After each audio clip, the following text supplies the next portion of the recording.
You'd think that the aliens would have been smart enough to plan for something like that, but, It's amazing what changes from upper management will do.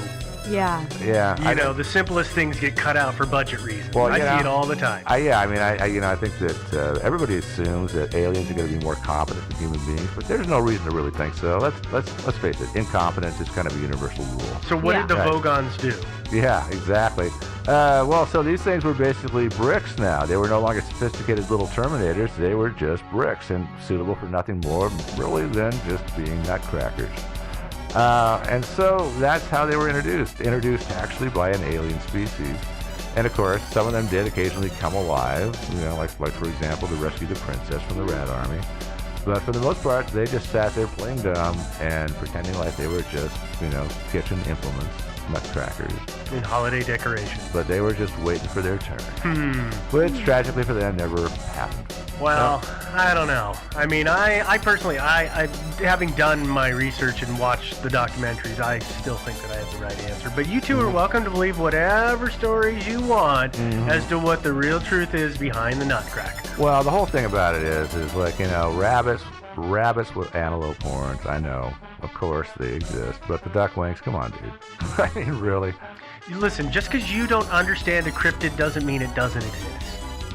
Doesn't mean at least that some taxidermist hasn't created it. Yeah, I mean, that's really the problem here. I mean, we know rats exist. We know, giant rats exist. Aliens and some weird cryptid animal, no. I mean, we are killing species off left, right, them out. There's almost no species left. Yeah, all we gotta do we've eaten them all. All we got to do is wipe each other out, and then we're good. Yeah. I mean, we know giant rats exist, and they have very, very bad attitudes towards people. So I think I'm right. Do. And if there are rats, they must have a rat king. Yeah. There's no doubt about that. There's punk rats, with their little rat mohawks. Those I see all the time downtown. Yeah. Well, you got to carry your Nutcracker with you, and they'll just run away because they'll be like, "Oh no, it's that guy that beat us off thousands of years ago." All right. Well, ladies and gentlemen, we're going to go ahead and wrap up this special holiday episode. You can believe whichever version of the story you want. That's why we've got them all out there. Enjoy your holiday. Have fun. Be safe. And we will talk to you soon. Merry Christmas, everybody. And Happy New Year and all that stuff, too. Bye, guys. Oh, yeah. Ho, ho, ho.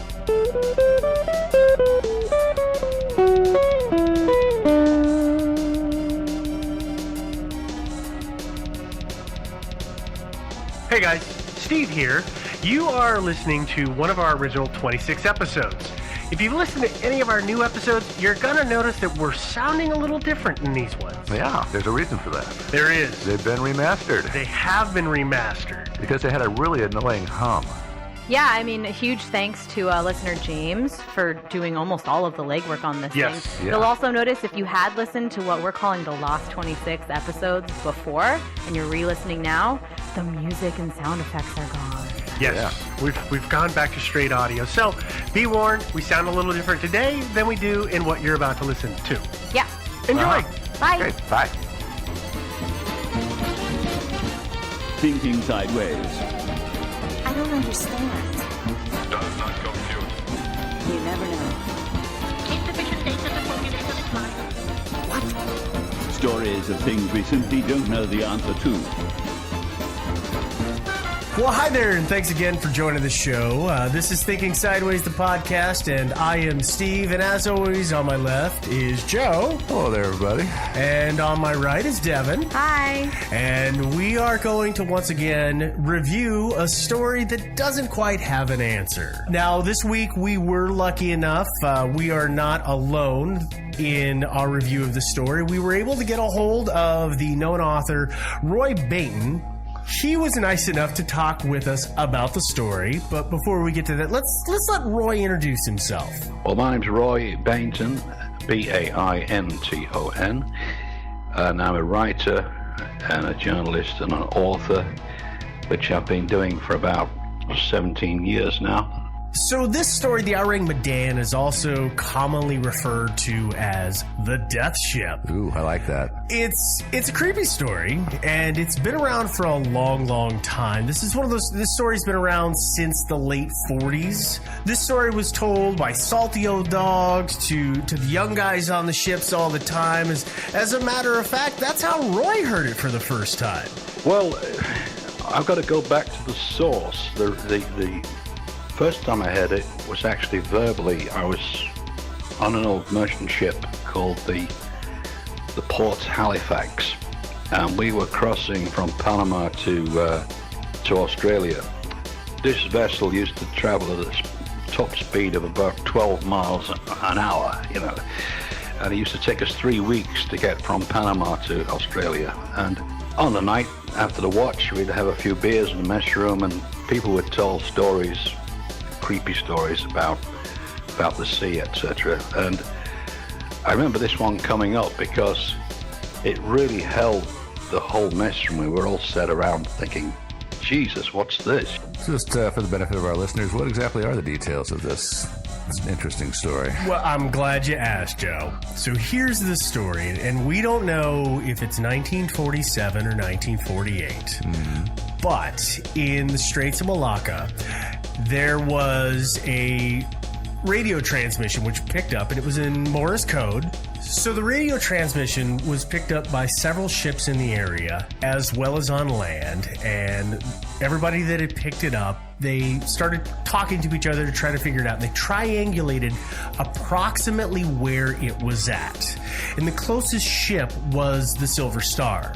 So the Silver Star, of course, went to lend aid to this ship that is sending out a distress call. Now, here's the creepy part. The first transmission says, all officers, including captain, are dead, lying in chart room and bridge, possibly whole crew dead. And then, a short time later, one more transmission is picked up, and all it says is, I died. So that's all there is in terms of actual transmissions from this ship, which is later comes to be discovered, according to the story, to be the Aurang Medan. So this is particularly creepy to me because of the phrasing of it. It implies that this person is not part of the crew. And I think that's not true. I think that it's probably just that, it's maybe English isn't the first language, or maybe... I think it's a chain of command thing. Maybe we've that's got to give it. Things in rank and order, I believe. But it just seems like possibly whole crew. Yeah, but yeah, exactly. But maybe meant whole crew but me. But remember, this is a story that's been told many times. Sure. And whoever the radio operator or operators were that wrote this down, none of us have access to that piece of paper they wrote the message down Correct. on. That's the problem. Yeah, so there might be some imprecision there. Certainly. Like I said before, the closest ship is the Silver Star. So she goes to lend aid, and when the crew arrives, and I've seen, again, multiple accounts, some say the sea was calm and she was gently floating, some say the sea was rough and she was, being battered around by the ocean under no power. But when they get to the ship and they discover that it is, according to the accounts, the Aurang Medan, so they came alongside and they boarded the ship. So that lends credence to the theory that it was... Exactly, and that was one of the things that I went, I've seen both ways. One of the things I was going to ask you is how exactly did they get aboard this thing? Yeah, it must have been a calm. It had to have been a calmer, at least calmer seas, if nothing else. Listen, having lived on a ship, I can tell you it had to be pretty dang calm. Okay, to be able to do something like that. So they get aboard, and this is when the creep factor starts to ratchet up. The entire crew is dead. What? All over the ship. Of course, yeah. According to the accounts, every crew member that they found was dead, and I believe the phraseology is in a rictus of fear. So their eyes are open, their hands are clawed, some of them have their mouths open, staring at the sky as if they're screaming or scared to death of something. Huh. Even the ship's dog was frozen in this Richter sphere. So we don't know exactly what's going on at this point. Now, the Silver Star decides, well, we need to figure out what's going on, and we need to haul this ship back, and something's bad here. So they go to tie her up and want to haul her back to port, at which point somebody realizes that there is smoke coming out of the Aurang Medan. They cut the lines, they pull away as quick as they can. The ship explodes and sinks to the bottom. I feel like I remember an account saying like it was lifted out of the sea, it exploded so hard, and like then just sank within a matter of minutes. I've seen that account before, and it's unclear. All we know is something happened and the ship blew up. Okay. And sank to the bottom. Okay. So whatever happened, we have no way of knowing what that is. Yeah. So and that's the end of the ship. So one other, in another telling of the story, the crew of the Silver Star went below decks and looking for anybody who was alive. Went into an area. I'm not clear if it was the hold or exactly where the machinery space is. I don't know, but went into an area and it was cold, according to their account. And then they came back above decks, and that's when fire started to break out. And in this telling of the story, there was no explosion, but essentially the fire sank the ship. It broke the back of the ship. Yep. And the ship sank. Yep. So that's another telling of the story. And that telling of the story is out there as well? Yeah.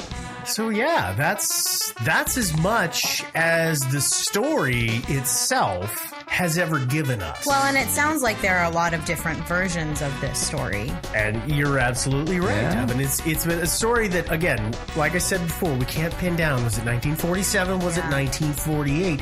It's been floating around, told, word of mouth for many, many years. Sure. And of course, people have been looking for the logbooks for the city of Baltimore, the Silver Star, and they can't find them, or else they find them, and there's no mention of this incident in there. And now, and correct me if I'm wrong, but ships get renamed fairly frequently during this period of history, right? And they Even did. today they do. did. So the Silver Star, in particular, who is said to have come to the aid of the Aurang Medan, was renamed shortly thereafter, because this is after the war. Ships are being used and purchased and bought, and I believe the name, it got renamed to the Santa Juanita or San Juanita.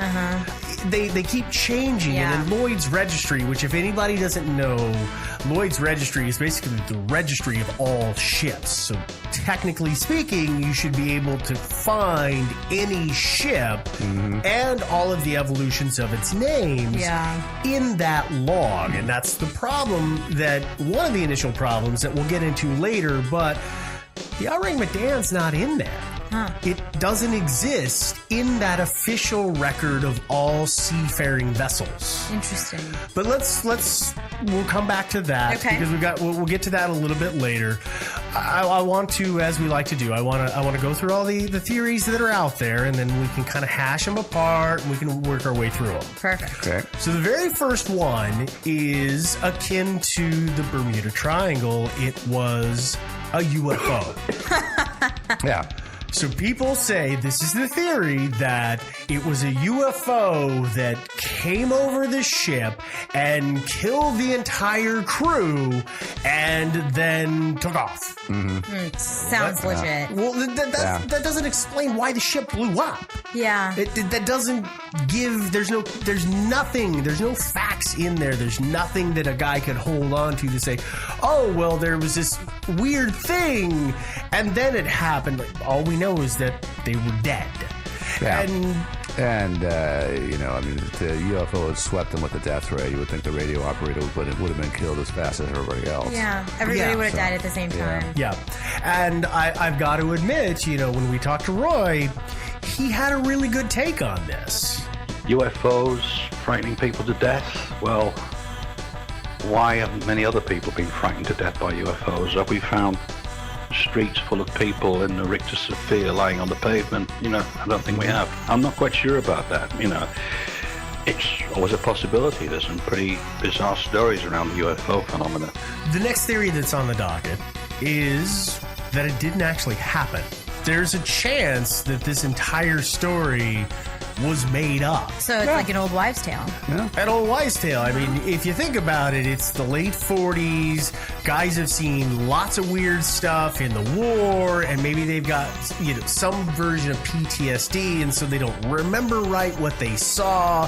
So they're recounting another story, but the way they're telling it captures everybody's attention, much like we heard, you know, when Roy was talking about how he had heard it, and it just sticks with you. And so the next time that creepy story is being told, you retell it. And it might very well be, it'd be kind of funny, it might very well be that the guy who told the story on Roy's ship was actually the guy who made the whole thing up, and you know, he might be the one. You don't know, and that's the hard part is that there's no records, like we talked about it earlier. Is that, you know, I said there's no record of this ship anywhere. Well, I guess the thing for me is like when you think of ghost ship, get to the next extreme of like, and it haunts the straits forevermore, killing other people's ship. You know, when a fog rolls in. You know, and I understand like the impulse to say, well, you know, they were just being practical in their fake, right? But I generally think of, if somebody's going to fake it, they tend to go all the way. You're absolutely right. And it very well might have been made up, but there's one way to check, and that is to find the logbooks for the City of Baltimore and the Silver Star and look in there and see if there's any reference to this incident. You're right. And there was an original text that supposedly where the story came from, which was in a publication from the U.S. Coast Guard. For a long, long time, I mean, nobody's been able to find any records of the ship, and it's only through the dogged research of Roy that we found out about some of that stuff. The problem with the whole thing is, where did it originate? Where did the old guy who told me at sea, who was an old guy who had been in the North Atlantic during the U-boat wars, you know, these were old guys who knew every corner of the oceans of the world. Where did he get it from? So, according to Vincent Gaddis, it had been a press report.